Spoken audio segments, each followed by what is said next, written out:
ভক্তি রত্নাকর গ্রন্থে বীরহাম্বি রচিত একটি সুন্দর পদ। শোনো গো মরম সখী, কালিয়া কমল আখি, কিবা কইল কিছু নাই জানি, কেমনে করয়ে মন সব ভেল উচাটন, প্রেম বিনা খোয়াইনু পরাণী, শুনিয়া দেখুনু কালা, দেখিয়া পাইনু জ্বালা, নিবাইতে না পাই পানি, অগুরু চন্দন আনি, দেহেতে লেপুনো ছানি, নানি ভাই হিয়ারও আগুনি, বসিয়া থাকিয়া যবে, আসিয়া উঠাও তবে, লইয়া যাও যমুনার তীর, কি করিতে কি না করি, সদায় চুরিয়া মরি, তিলক নাহি করহি ধীর, শাশুড়ি ননদ মোর সবাই বাসরে চোর, গৃহপতি ফিরিয়া না চায়,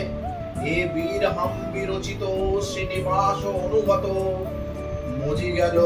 কালা চাঁদের পায়।